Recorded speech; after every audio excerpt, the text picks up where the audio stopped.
noches, mi nombre es Gianfranco Mejía Trujillo y voy a ser el docente del curso sobre contrataciones del Estado. Mi profesión es abogado, cuento con más de 10 años de experiencia profesional, la gran mayoría de ellos en el Estado, donde me he desempeñado como profesional, como autoridad, y he podido apreciar y aplicar la ley, toda la normativa de contrataciones del Estado. Asimismo, cuento con una maestría en gestión pública y un MBA. En el presente curso vamos a analizar en primer lugar las nociones introductorias, las disposiciones generales referidas a las contrataciones del Estado. Asimismo, vamos a conocer cuáles son los alcances y las últimas modificaciones de la Ley de Contrataciones del Estado. Asimismo, vamos a conocer algunos conceptos, algunas herramientas, algunos instrumentos relevantes de las contrataciones del Estado, como el Plan Anual de Contrataciones, el sistema SEACE y el registro de proveedores. Y finalizaremos con una breve revisión de los tipos de procedimientos de selección que son aplicables a las contrataciones del Estado. Sobre la evaluación de las contrataciones públicas, se recomienda evaluar de un modo periódico y sistemático los resultados del procedimiento de contratación pública. En línea con ello, se propone desarrollar indicadores para cuantificar el rendimiento, la eficacia y el ahorro de costos en el sistema de contratación pública.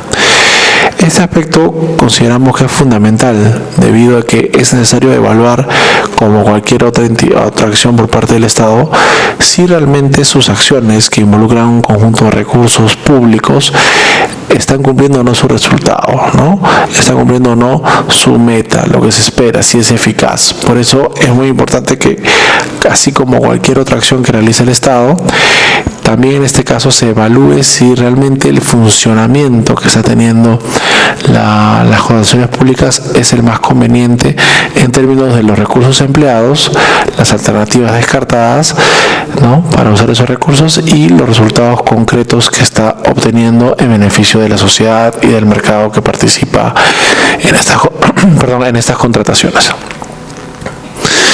Otro aspecto que recomienda la OCDE es la gestión de riesgos dentro del sistema de contrataciones públicas.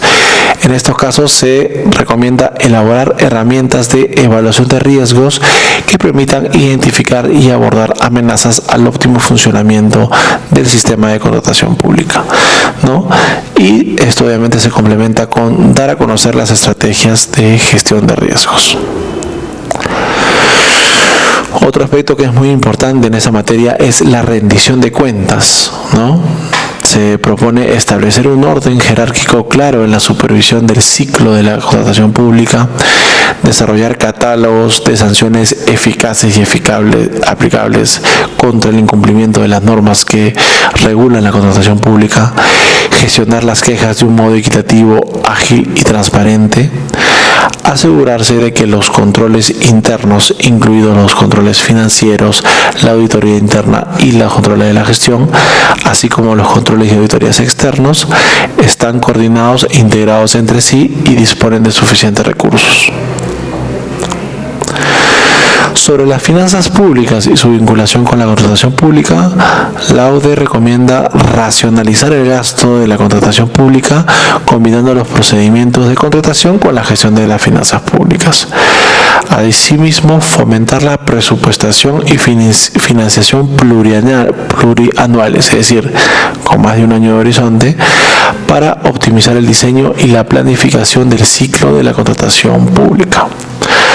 Armonizar en lo posible los principios por los que se rige la contratación pública en las distintas tipologías de prestaciones de servicios públicos, incluidas las de obras públicas, las alianzas entre el sector público y privado, como las asociaciones público-privadas y las concesiones. Además de en las recomendaciones efectuadas por la OCDE, también se hizo un diagnóstico ya en específico del sistema de adquisiciones públicas de nuestro país. En este caso participó el OCE, el Organismo Supervisor de Contrataciones del Estado, que es una entidad pública, el Banco Mundial y el Banco Interamericano de Desarrollo. En estos casos se analizó en específico cómo iba nuestro sistema de contrataciones públicas y se determinaron las recomendaciones, las sugerencias que correspondía aplicar para mejorar su estructura, su aplicación y su funcionamiento. Por ejemplo, respecto del marco legislativo y regulatorio, este diagnóstico nos indica que es necesario evitar la aprobación de normas que, al excluir a determinadas entidades o segmentos del gasto de la aplicación de la normativa de contrataciones del Estado, afectan la consolidación del régimen general de contrataciones como un sistema unitario. También se sugiere informar a los sectores sobre la importancia de evaluar las normas internacionales para su incorporación como reglamentos sectoriales obligatorios. También se recomienda continuar impulsando las transacciones electrónicas que incluyan medidas de seguridad para garantizar la confidencialidad de las ofertas, así como dar impulso a acciones de capacitación para un mejor entendimiento del deber de confidencialidad y la responsabilidad que conlleva su incumplimiento.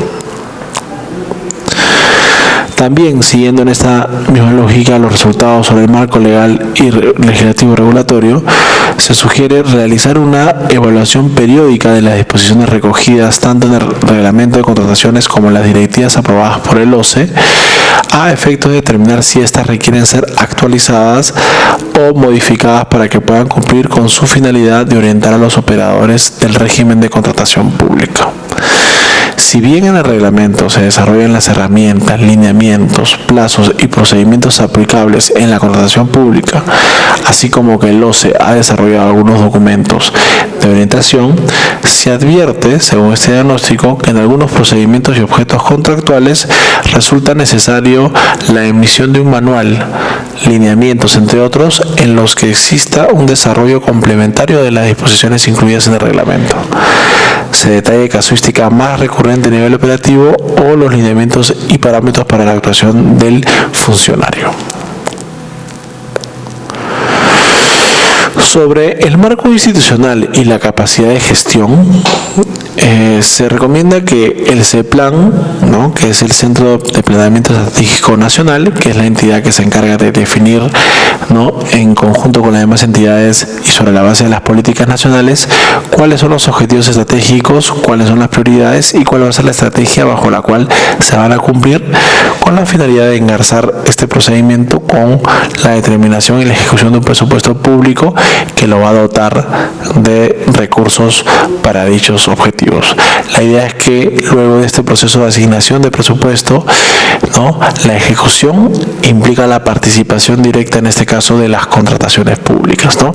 Por eso recalcábamos al inicio que las contrataciones públicas tienen como finalidad justamente brindar recursos, ¿no? Pero esos recursos no se dan de manera aislada, sino que parten justamente de la ejecución de un presupuesto, el cual a su vez tiene como un sustento previo un adecuado planeamiento estratégico que, sobre la base de un análisis del entorno, define los objetivos estratégicos, las prioridades y la mejor estrategia para poder cumplir los objetivos que la ley y las necesidades de los ciudadanos les exigen a las entidades, ¿no?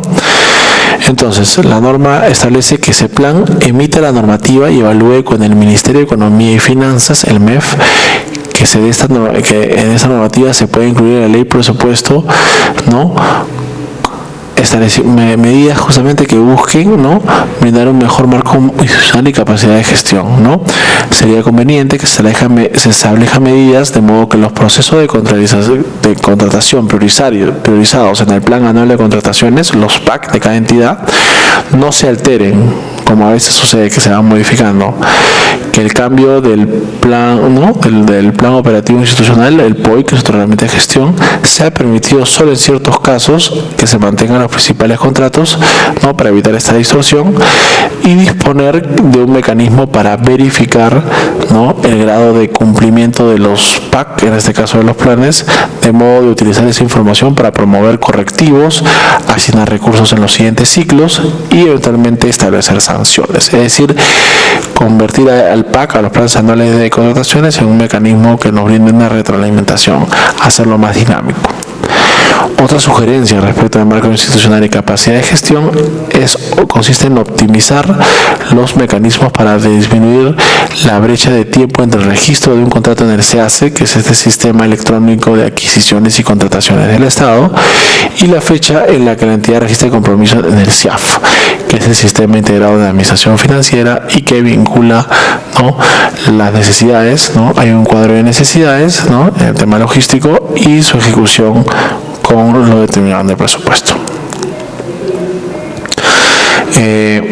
También en esta materia el diagnóstico recomienda que sería conveniente que se establezcan medidas de obligatorio cumplimiento para que las oficinas de administración emitan periódicamente informes de cumplimiento de contratos, de modo de conciliar oportunamente dicha ejecución con la programación presupuestaria, ¿no? Y también que el OCE considera incluir en la directiva relacionada a los PAC lineamientos en su evaluación semestral que permita conocer la situación de los procesos de contratación desde los actos preparatorios previos a la convocatoria hasta el cierre del expediente de contratación, de modo de promover que se tomen decisiones correctivas o preventivas en la entidad a partir de los informes de cumplimiento, lo que a la vez contribuiría a retroalimentar las decisiones en el sistema de gestión presupuestaria y financiera del año fiscal y de los siguientes afectados.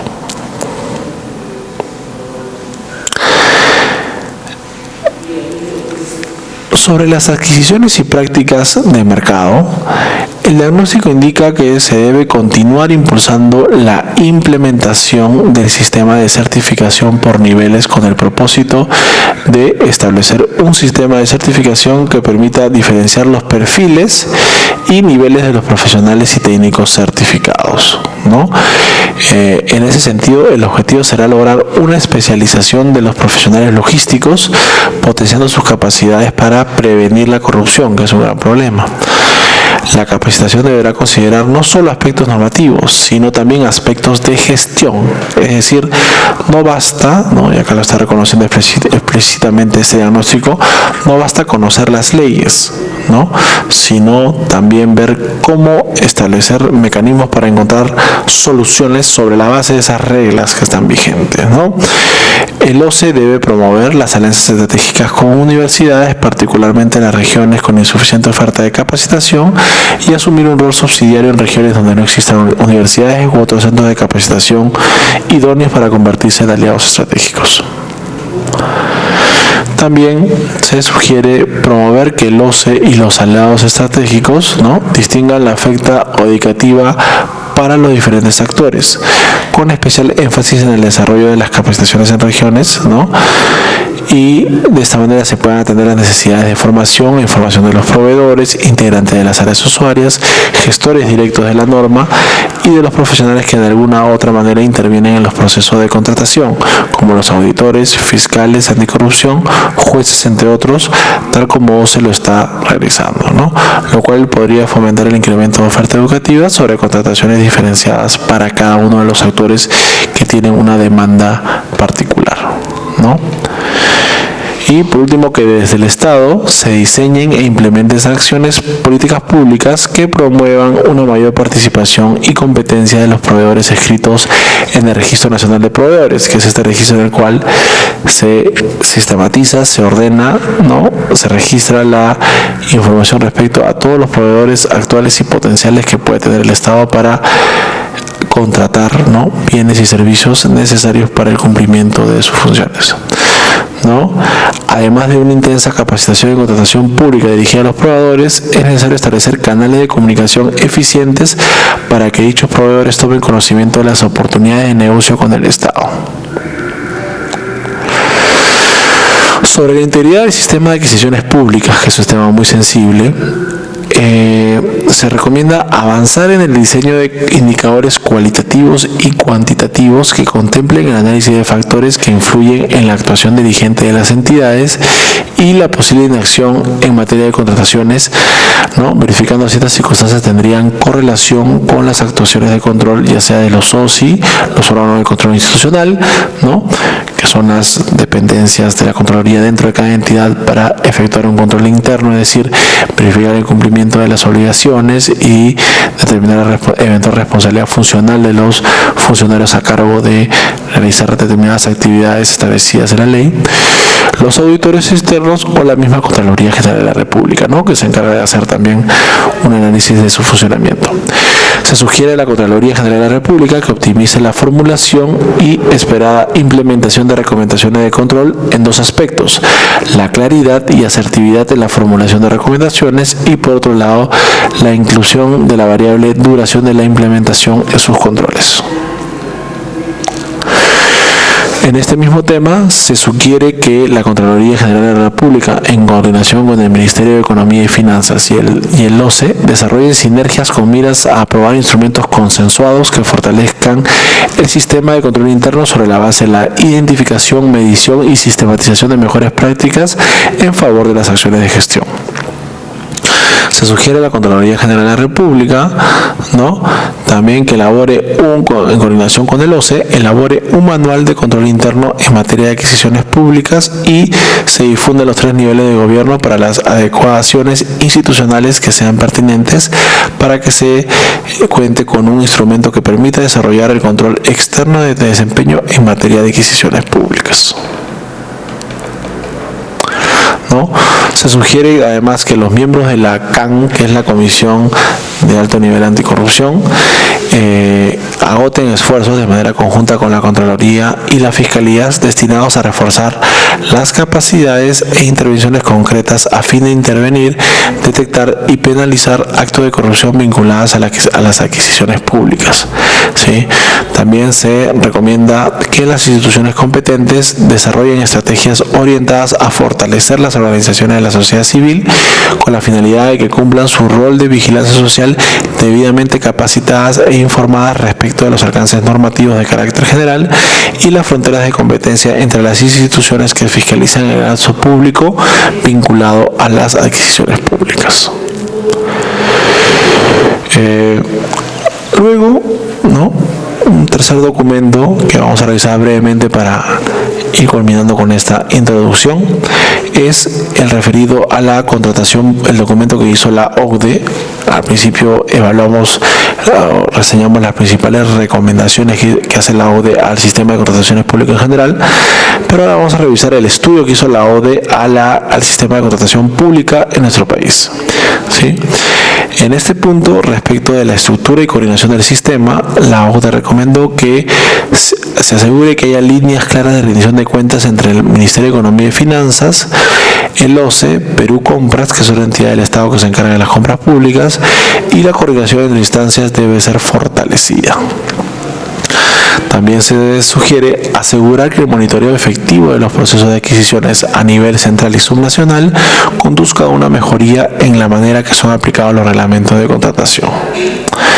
También se propone asegurar que el nivel subnacional se beneficie de las compras corporativas, dado que los grandes volúmenes de compras consiguen mejores precios, ¿no? Obviamente el Estado es un gran comprador y si, por ejemplo, quiere comprar medicinas, en vez de que cada hospital o cada posta compre las suyas, que el Estado compre medicinas para todas sus dependencias, lo que va a hacer que se incremente el monto y que a través de una economía de escala se puedan ofrecer mejores condiciones en precio y calidad para los productos que se desean adquirir. Sobre las estrategias de contratación, se sugiere garantizar la correcta puesta en práctica de la nueva ley de contrataciones del Estado mediante la supervisión de las entidades contratantes. Asimismo, ampliar la oferta de capacitación relacionada con la nueva ley de contrataciones del Estado, a fin de garantizar la difusión y aplicación del nuevo marco reglamentario. También se sugiere desarrollar un proceso estándar al formular cambios en el sistema de contratación pública, promoviendo las consultas públicas. Sobre el involucramiento de proveedores en las contrataciones públicas en el Perú, la OCDE recomienda desarrollar una estrategia que amplíe el grupo de proveedores potenciales y estimule la competencia entre ellos. También asegurar una mejor cooperación y compromiso con las adquisiciones corporativas de las entidades públicas. Un aspecto adicional que se sugiere es evaluar periódicamente los resultados del proceso de contratación y desarrollar indicadores para medir el desempeño, la efectividad y los ahorros del sistema de contratación pública. Sobre los precios y los objetivos de política secundaria de las contrataciones públicas, se sugiere ampliar los criterios de adjudicación y adoptar la oferta más económica que refleje proporcionalmente el mejor precio y calidad, ¿no? Que es un punto que hay que tener claro. Luego está el fortalecimiento del papel de los comités de selección, empleándoles sus funciones de adquisición e introduciendo un esquema de testigos sociales, ¿no? Ese es un tema importante que vamos a ver después, la de los testigos sociales, para asegurar una mayor transparencia en las contrataciones públicas e incrementar la eficiencia. También se sugiere desarrollar políticas y medidas específicas para apoyar los objetivos de política secundaria, incluyendo adquisiciones ecológicas, pymes, bienes y servicios innovadores y vincularlos con objetivos específicos. Sobre el control interno y de gestión de riesgos, el estudio de la OCDE recomienda que se necesita definir las funciones de los principales órganos de control y fortalecer la coordinación entre ellos. También se requiere fortalecer los marcos de control y de gestión de riesgos y desarrollar directrices, herramientas y plantillas a la medida. Otro aspecto que se necesita es mejorar la percepción y las capacidades de las entidades de contratación pública respecto al control interno y la gestión de riesgos y promover la participación de otros actores relevantes en las actividades de control. Un aspecto adicional es supervisar la implementación de los sistemas de control e informes de auditoría. Siguiendo con lo referido a las contrataciones públicas, en este estudio de la contratación pública de la OCDE sobre nuestro país, se habla en lo referido a los control interno y gestión de riesgos, que es muy importante, ¿no? Como mencionamos, definir las funciones de los principales órganos de control y fortalecer la coordinación entre ellos. También respecto de la digitalización, es muy importante el uso de mecanismos electrónicos en la contratación pública para mejorar la transparencia. Adicionalmente, encauzar los beneficios del sistema de contratación pública para incrementar la eficiencia y rendición de cuentas. Un punto importante que se resalta es la integración del CAC, ¿no? Que es el sistema de adquisiciones de contrataciones del Estado, con otros sistemas informáticos de gestión. También se recomienda supervisar la implementación de los sistemas de control e informes de auditoría. Sobre la integridad, se propone proporcionar un sistema nacional consistente e integral para la integridad y la gestión de conflictos de intereses en contratación pública. También incorporar una cultura de integridad en la contratación pública. Asimismo, asegurar una contratación pública responsable, promoviendo la transparencia y la participación de las partes interesadas. Sobre la resolución de controversias, este estudio recomienda realizar más capacitaciones y orientación a proveedores y órganos de supervisión para mejorar la gestión de denuncias en el marco del sistema de revisión. Adicionalmente, apoyar la mediación de inconformidades de manera que puedan ofrecer reales, ¿no?, posibilidades de evaluación y resolución de conflictos durante la ejecución del contrato. También se recomienda hacer más eficiente el sistema de arbitraje y administrarlo de manera estratégica.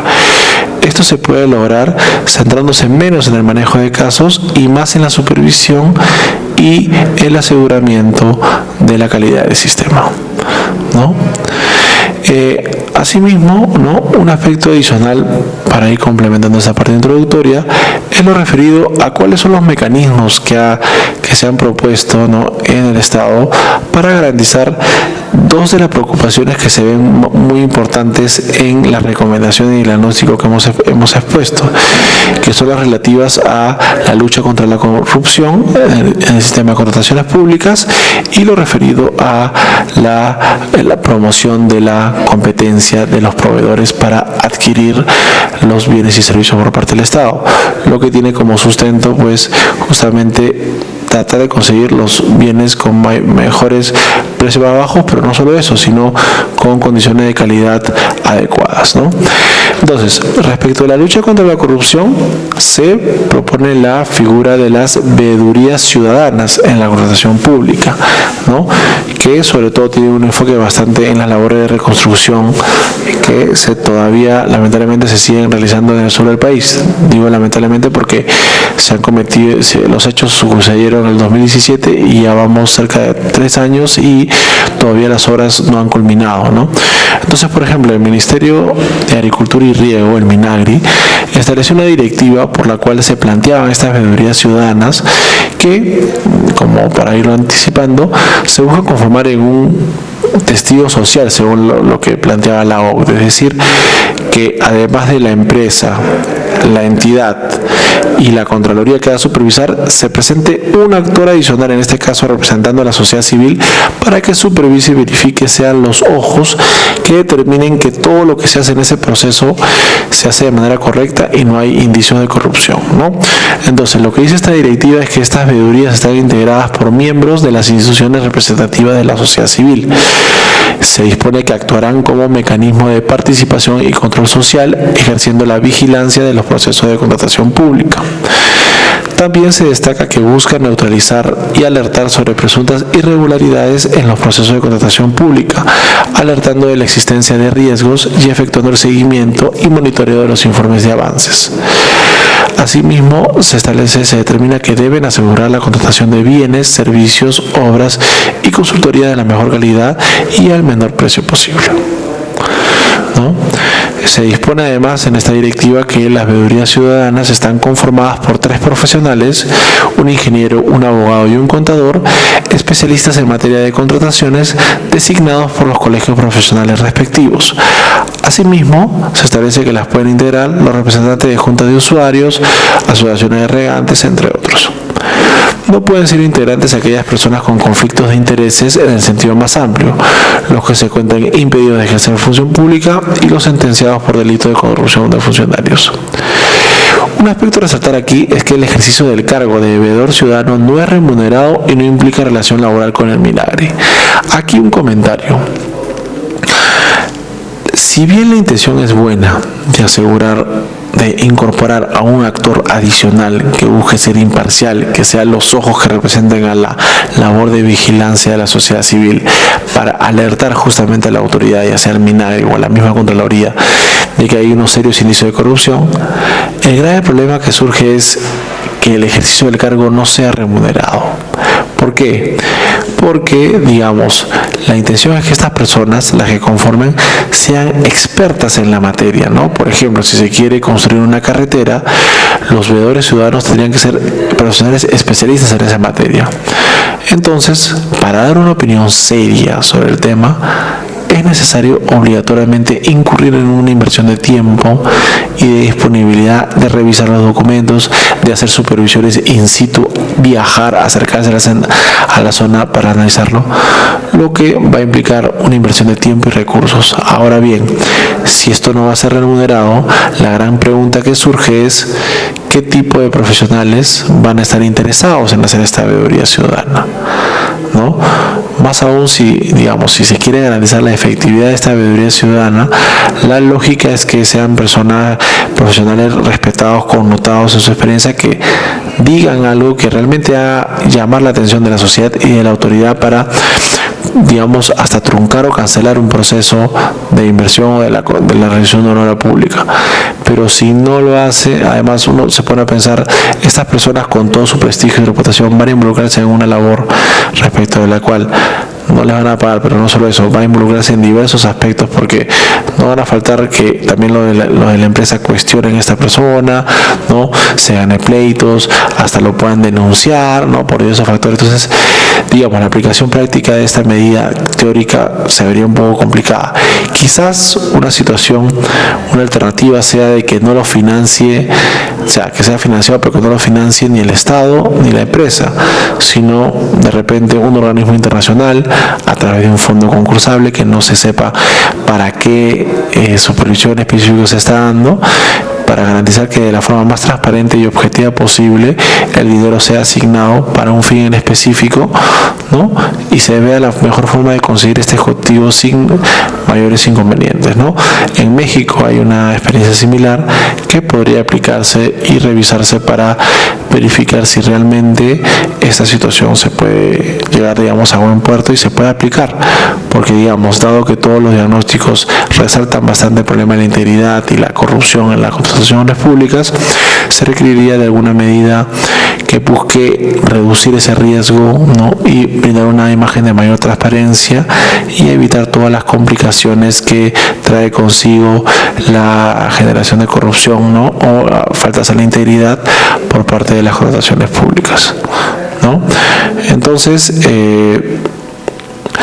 estos aspectos, ¿no?, son importantes para resaltar cuáles son, ¿no?, los aspectos introductorios que hay respecto de las contrataciones públicas, ¿no? Porque, digamos, van a resaltar en este caso la existencia de un mecanismo de justamente de control por parte de las entidades, ¿no? La Contraloría General de la República, como les comentaba, también tiene una justamente una veeduría ciudadana que también cumple una función similar a la que estábamos comentando. Como parte del módulo 2 del curso de contrataciones del Estado, vamos a revisar los alcances de las últimas modificaciones efectuadas a la Ley de Contrataciones del Estado. El texto único ordenado de la Ley de Contrataciones del Estado se aprobó mediante el Decreto Supremo 82/2019-EF, aprobado por el Ministerio de Economía y Finanzas. Este estudio tiene por finalidad establecer las normas orientadas a maximizar el valor de los recursos públicos que se invierten y a promover la actuación bajo el enfoque de gestión por resultados en la contratación de bienes y servicios y obras, de tal manera que éstas se efectúen en forma oportuna y bajo las mejores condiciones de precio y calidad, permitiendo el cumplimiento de los fines públicos, los cuales van a tener una repercusión positiva en las condiciones de vida de los ciudadanos. Como se puede apreciar, las contrataciones públicas tienen como finalidad, ¿no?, generar estos resultados concretos por parte de la labor de las entidades públicas, lo cual se ve reflejado en un impacto directo en el nivel de bienestar de estos ciudadanos. ¿Cuáles son los principios que, de acuerdo a este texto único ordenado, rigen las contrataciones del Estado? En primer lugar, tenemos a la libertad de concurrencia, que consiste en que las entidades promueven el libre acceso y participación de los proveedores en los procesos de contratación que realicen, debiendo evitarse exigencias y formalidades costosas e innecesarias. Se encuentra prohibida en ese sentido la adopción de prácticas que limiten o afecten la libre concurrencia de proveedores. Otro de los principios es el de la igualdad de trato, el cual establece que todos los proveedores deben disponer de las mismas oportunidades para formular sus ofertas, encontrándose prohibida la existencia de privilegios o ventajas y, en consecuencia, el trato discriminatorio manifiesto o encubierto. Este principio exige que no se traten de manera diferente situaciones que son similares y que situaciones diferentes no sean tratadas de manera idéntica, siempre que ese trato cuente con una justificación objetiva y razonable, favoreciendo el desarrollo de una competencia efectiva en las contrataciones públicas. Un principio adicional es el de la transparencia, el cual determina que las entidades proporcionan información clara y coherente con el fin de que todas las etapas de la contratación sean comprendidas por los proveedores, garantizando la libertad de concurrencia y que la contratación se desarrolle bajo condiciones de igualdad de trato, objetividad e imparcialidad. Este principio respeta las excepciones establecidas en el ordenamiento jurídico.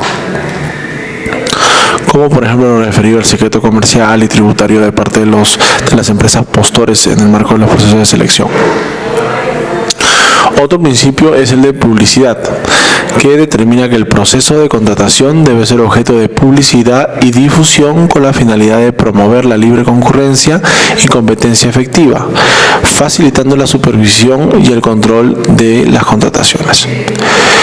El principio de competencia nos indica que los procesos de contratación incluyen disposiciones que permiten establecer condiciones de competencia efectiva y obtener la propuesta más ventajosa para satisfacer el interés público que subyace a la contratación. Se encuentra prohibida la adopción de prácticas que restrinjan o afecten la competencia, ¿no? Esto ocurre, por ejemplo, cuando se conciertan, ¿no?, los postores en vez de competir, ¿no?, y determinan, ¿no?, que gane uno, ¿no?, debido a acuerdos previos entre ellos, ¿no? Los principios de eficacia y eficiencia establecen que el proceso de contratación y las decisiones que se adopten en su ejecución deben orientarse al cumplimiento de los fines, metas y objetivos de la entidad, priorizando esto sobre la realización de formalidades no esenciales, garantizando la efectiva y oportuna satisfacción de los fines públicos para que tengan una repercusión positiva en las condiciones de vida de las personas, así como del interés público, bajo condiciones de calidad y con el mejor uso de los recursos públicos.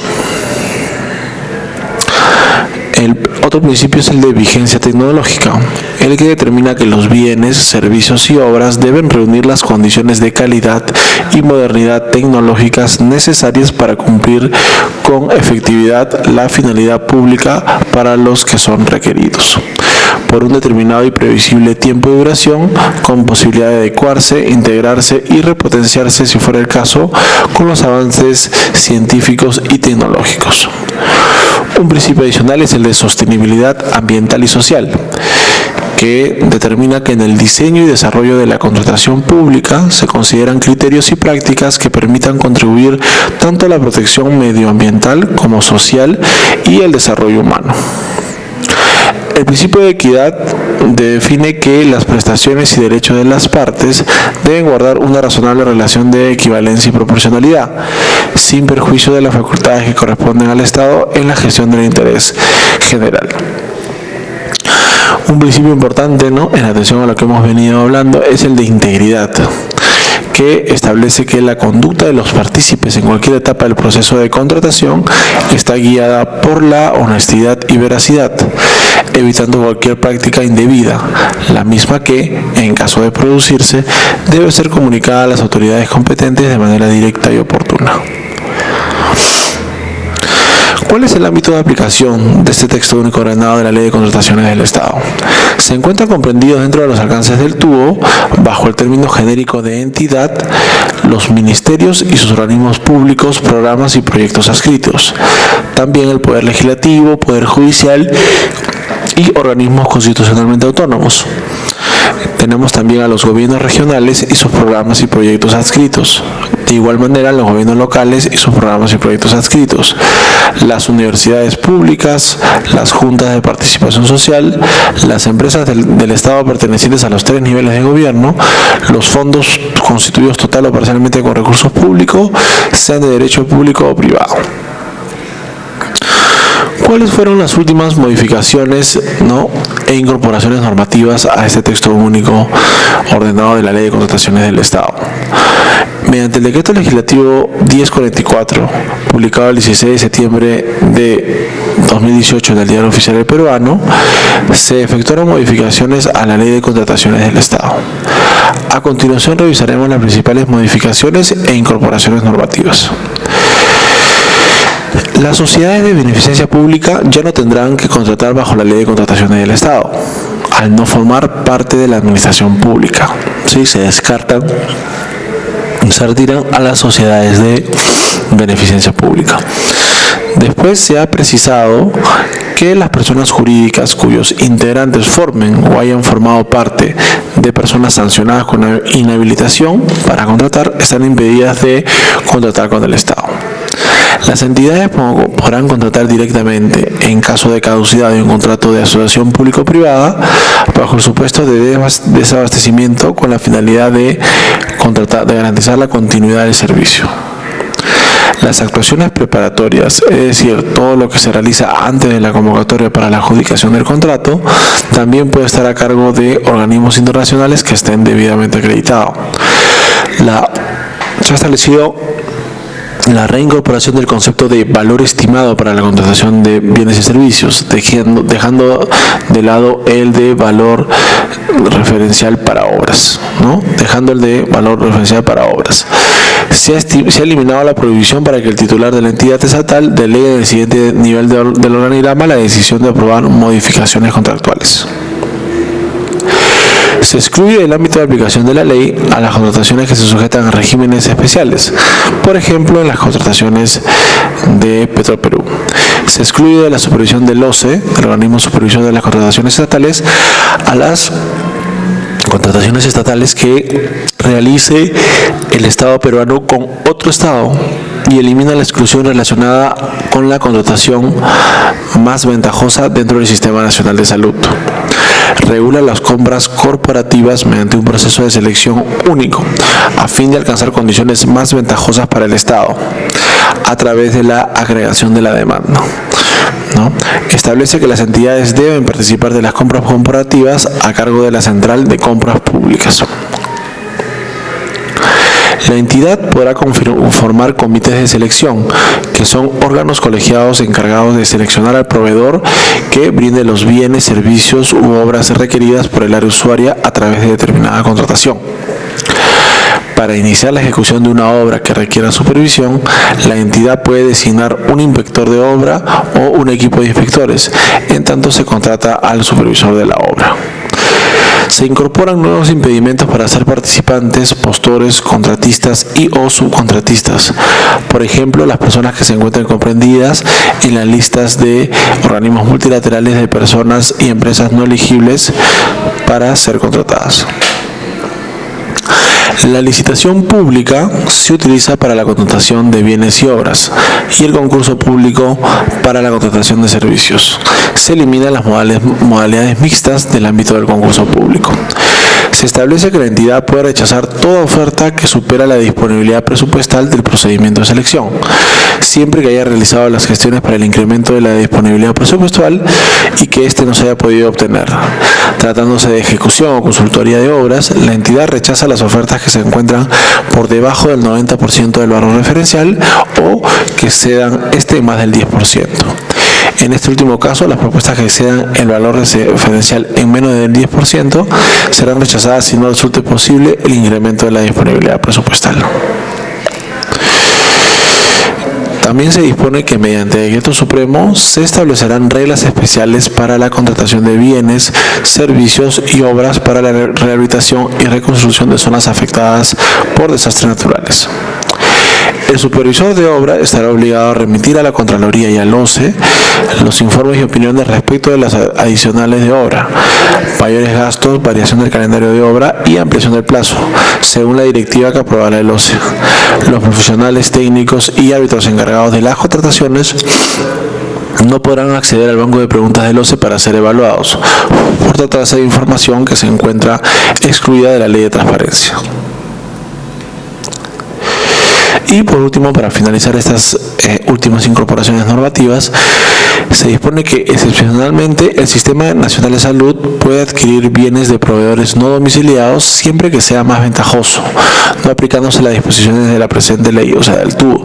Esta disposición también será aplicable a la adquisición de productos farmacéuticos o dispositivos médicos que requiera salud. Mediante decreto supremo, la PCM, la Presidencia del Consejo de Ministros, establece la autoridad competente para acreditar a las instituciones arbitrales, según las normas arbitrales normas reglamentarias que se aprobarán al respecto. Habiendo analizado las últimas incorporaciones normativas en el texto único ordenado de contrataciones del Estado, a continuación hablaremos a tres temas que guardan relación con herramientas de soporte para el proceso de contrataciones del Estado. Son herramientas importantes que es necesario conocerlas a profundidad. La primera de ellas es el Plan Anual de Contrataciones, el conocido como PAC. Cada entidad debe programar en el cuadro de necesidades los requerimientos de bienes, servicios y obras necesarios para el cumplimiento de sus objetivos y actividades para el cumplimiento de sus objetivos y actividades para dicho año, los que deben encontrarse vinculados al plan operativo institucional, con la finalidad de elaborar el PAC. El PAC que se apruebe debe prever las contrataciones de bienes, servicios y obras cubiertas con el presupuesto institucional de apertura, el PIA, con independencia de que se sujeten al ámbito de aplicación de la presente norma, en este caso del tubo o no, y de la fuente de financiamiento. El PAC se publica en el Sistema Electrónico de Contrataciones del Estado, el SEACE, que también lo vamos a ver en unos minutos, y en el portal institucional de la respectiva entidad. El PAC cuenta con una directiva aprobada por el OCE, en el cual se disponen las disposiciones generales sobre su utilización. Mediante la Directiva 2-2019, OCE-CD, se aprobó la Directiva sobre el Plan Anual de Contrataciones para el año 2019. Su finalidad es uniformizar criterios para la planificación de las contrataciones de bienes, servicios y obras en el PAC, bajo el enfoque de gestión por resultados que permite el cumplimiento de los fines públicos. Tiene como objeto establecer disposiciones complementarias sobre el proceso de formulación, aprobación, publicación, modificación, ejecución y seguimiento del PAC. El PAC se constituye así en un instrumento de gestión para planificar, ejecutar y evaluar las contrataciones, el cual se articula con el POI, el Plan Operativo Institucional, y el presupuesto institucional de la entidad. El PAC que se apruebe debe prever la contratación de bienes, servicios y obras financiadas a ser convocados en el año en curso, con cargo a los respectivos recursos presupuestales, con independencia de que se sujeten al ámbito de aplicación a la ley o no y de la fuente de financiamiento. El PAC debe obedecer en forma estricta y exclusiva a la satisfacción de las necesidades de la entidad, las que a su vez provienen de cada una de las áreas usuarias, en función de los objetivos y resultados que se buscan alcanzar. ¿Cuál es el contenido del PAC? El PAC debe contener todos los procedimientos de selección que se convocarán durante el correspondiente ejercicio, incluyendo el detalle de los ítems en el caso de procedimientos según relación de ítems. Además, se debe incluir los procedimientos de selección que serán realizados por otras entidades, sea mediante el desarrollo de compras corporativas o el encargo del procedimiento de selección. Considerando que también pueden incorporarse en las compras corporativas los requerimientos de las entidades cuyos montos estimados no superen las 8 UITs, unidades impositivas tributarias, estas contrataciones deberán estar incluidas en el PAC de cada entidad participante. También se debe incluir los procedimientos de selección que no fueron convocados en el año fiscal anterior y aquellos declarados desiertos, siempre y cuando persista la necesidad declarada por el área usuaria y se cuente con el presupuesto respectivo para efectuar la adquisición. Se debe incluir además aquellos procedimientos de selección que durante el año fiscal anterior hayan sido declarados nulos de oficio por defectos o vicios en los actos preparatorios, cuya necesidad persiste conforme a lo manifestado por el área usuaria y se cuente con el presupuesto respectivo. En los casos de procedimiento de selección según relación de ítems, la inclusión en el PAC solo aplicará para los ítems declarados desiertos o nulos según corresponda. Otro aspecto que se debe incluir son las contrataciones previstas en el literal F del artículo 4 de la ley, así como los literales D, E y F del numeral 5.1 del artículo 5 de la ley. Asimismo, deben incluirse contrataciones que se realicen en el marco de los convenios de colaboración u otros de naturaleza análoga a los que se hace referencia en el literal C del numeral 5.1 del artículo 5 de la ley. Las contrataciones de bienes y servicios incluidos en el catálogo electrónico del acuerdo marco, salvo que el monto de la contratación sea igual o inferior a 8 UITs. Las contrataciones que se sujeten a regímenes especiales creados de acuerdo a ley. Todo esto debe estar dentro del Plan Anual de Contrataciones. Otra herramienta importante en el marco de las contrataciones públicas es el Registro Nacional de Proveedores. El Registro Nacional de Proveedores, RNP, es el sistema de información oficial único de la Administración Pública que tiene por objeto registrar y mantener actualizada durante su permanencia en el registro la información general y relevante de los proveedores interesados en participar en las contrataciones que realiza el Estado, así como implementar herramientas que permitan medir el desempeño de los proveedores que contratan con el Estado. Los administrados están sujetos a los principios de presunción de veracidad, informalismo y privilegio de controles posteriores. Así como el PAC tenía su directiva, el RNP también cuenta con una directiva propia. En este caso es la directiva 15/2016, la cual aprobó el procedimiento para la inscripción y renovación de proveedores de bienes y servicios en el RNP. Su finalidad es establecer los lineamientos respecto del procedimiento y plazos aplicables en los trámites de inscripción y renovación de los proveedores de bienes y servicios en el RNP. Tiene por objeto implementar los mecanismos administrativos necesarios para la aplicación de los procedimientos establecidos en la normativa de contrataciones del Estado. Los procedimientos de inscripción y renovación de inscripción para los proveedores de bienes y servicios son de aprobación automática. La constancia de inscripción en el RNP es el documento que acredita que el proveedor se encuentra inscrito y contiene información del proveedor. Es obtenida por la web. Una última herramienta que vamos a ver en este módulo, en este tercer módulo, es el Sistema Electrónico de Contrataciones del Estado, el SEACE. El SEACE es el sistema electrónico que permite el intercambio de información y difusión sobre las contrataciones del Estado, así como la realización de transacciones electrónicas. En el SEACE se registran todos los documentos vinculados al proceso, incluyendo modificaciones contractuales, laudos, conciliaciones, entre otros. También tiene una directiva, ¿no? La directiva 7/2019 OCCD, que aprobó la directiva sobre las disposiciones aplicables al registro de información en el SEACE para el año 2019. Su finalidad es precisar las disposiciones que deben observar las entidades para el registro y publicación de la información de sus contrataciones en el SEACE. Tiene como objeto establecer las disposiciones que deben observar las entidades para el registro y publicación en el sistema electrónico, ¿no?, en el SEACE, de la información de sus contrataciones realizadas en el marco de la normativa de contrataciones del Estado. Las entidades están obligadas a registrar en el SEACE la información sobre sus PAC, las actuaciones preparatorias, los procedimientos de selección, los contratos y su ejecución, así como todos los actos que requieren ser publicados conforme a lo que establece la ley, el reglamento y la directiva. El registro de información en el SEACE se efectúa en el marco de los principios de transparencia y publicidad que rigen las contrataciones públicas. El registro, ¿no?, para terminar este módulo, el registro en el SEACE de la información de contrataciones realizadas en mérito de regímenes legales de contratación o de actos cuyo registro sea obligatorio por dispositivo legal, se efectuará observando los plazos señalados en el referido dispositivo legal, así como las indicaciones que muestra el sistema. En caso se advierta que la entidad no haya cumplido con el registro de la información requerida, se pondrá el caso en conocimiento del titular de la entidad para que se adopten las medidas correctivas y al órgano del Sistema Nacional de Control para las acciones que correspondan.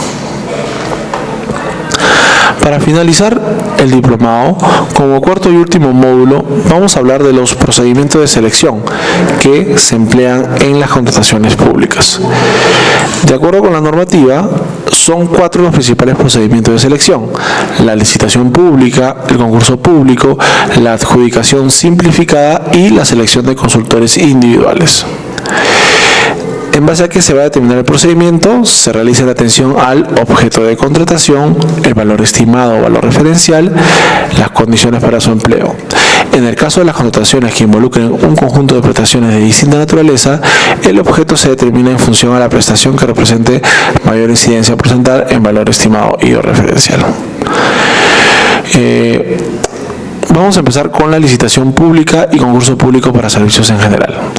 La licitación pública se utiliza para la contratación de bienes y obras y el concurso público para la contratación de servicios. En ambos casos se aplican a las contrataciones cuyo valor estimado o valor referencial se encuentra debajo de los márgenes que establece la ley de presupuesto del sector público. La licitación pública contempla las siguientes etapas: la convocatoria, el registro de participantes, la formulación de consultas y observaciones, la observación de consultas, observaciones e integración de bases, la presentación de ofertas, la evaluación de ofertas, la calificación de ofertas y el otorgamiento de buena pro. El concurso público contempla etapas similares: la convocatoria, el registro de participantes, la formulación de consultas y observaciones, ¿no?, presentación de ofertas, su calificación, evaluación y el otorgamiento de buena pro. Todo es una secuencia, ¿no? Primero empieza la convocatoria, luego el registro de participantes, luego las consultas y observaciones, cuyos plazos van entre los 10 y los 7 días hábiles, la integración de bases, y dentro de los 7 días hábiles se haría una presentación de ofertas. Luego se evalúan las ofertas, se califican y al final se otorga la buena pro, ¿no?, lo que establece un plazo de aproximadamente 22 días hábiles entre la convocatoria y la presentación de ofertas. Respecto de la adjudicación simplificada para bienes y servicios en general, podemos indicar que la adjudicación simplificada se utiliza para la contratación de bienes y servicios, con excepción de los servicios a ser presentados por consultores individuales, así como para la ejecución de obras, cuyo valor estimado referencial, según corresponda, se encuentre dentro de los márgenes que establece la ley del presupuesto del sector público.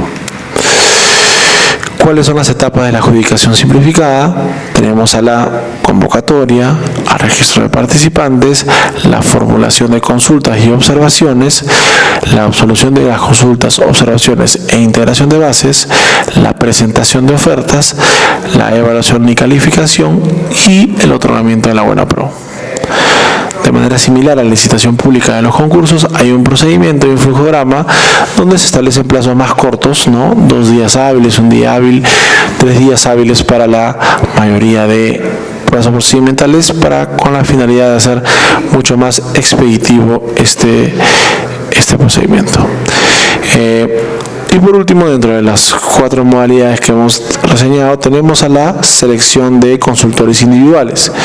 En este caso, la selección de consultores individuales se utiliza para la contratación de servicios de consultoría en los que no se necesita equipo de personal ni apoyo profesional adicional.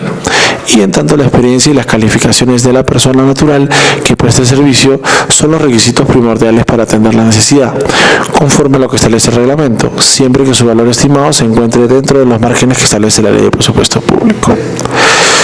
¿Cuáles son las etapas de selección de los consultores individuales? Son mucho más cortas que las otras. Tenemos una convocatoria, un registro de participantes, una recepción de expresiones de interés, la calificación y evaluación y el otorgamiento de la buena pro, ¿no? Tenemos un plazo aproximado entre 5 y 10 días hábiles para resolver todo el procedimiento. Ok, entonces con esto hemos dado una breve revisión a cada uno de los procedimientos de selección. Cada uno tiene sus características particulares y lo que podemos ver es que en este diplomado de contrataciones del Estado hemos empezado por analizar todo lo referido a el marco institucional, los diagnósticos, ¿no?, que se han detectado respecto del sistema de contrataciones públicas en el Perú, y donde se ha destacado bastante la necesidad de reforzar la integridad, ¿no?, integridad, transparencia y rendición de cuentas como un elemento esencial de las contrataciones públicas. Y se ha comentado sobre la posibilidad de que se establezcan veedurías ciudadanas, ¿no?, como este mecanismo de testigos sociales que permitan brindar mayor certeza, transparencia y legitimidad a las contrataciones públicas.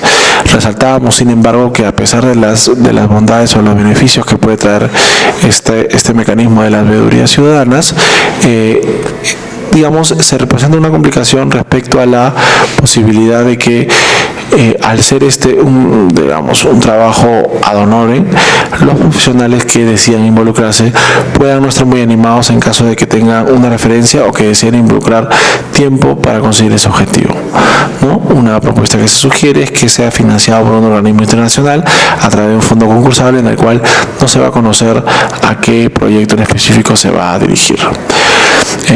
Otro aspecto que también se mencionó es la necesidad de fomentar bastante competencia entre los proveedores, ¿no?, entre los postores a los procedimientos de selección, algo que también está dentro de los principios que se encuentran dentro del texto único ordenado de contrataciones del Estado.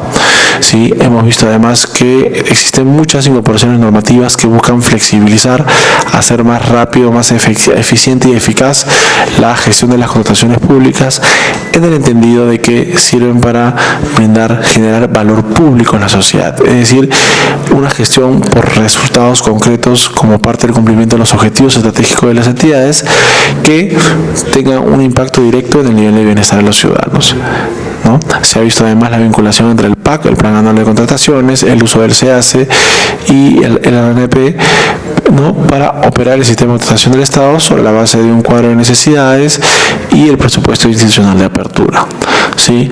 Después, ¿no?, se terminó analizando brevemente, muy brevemente, las características de los 4 procedimientos de selección principales, como lo de licitación pública, concurso público, adjudicación pública y la selección de consultores individuales.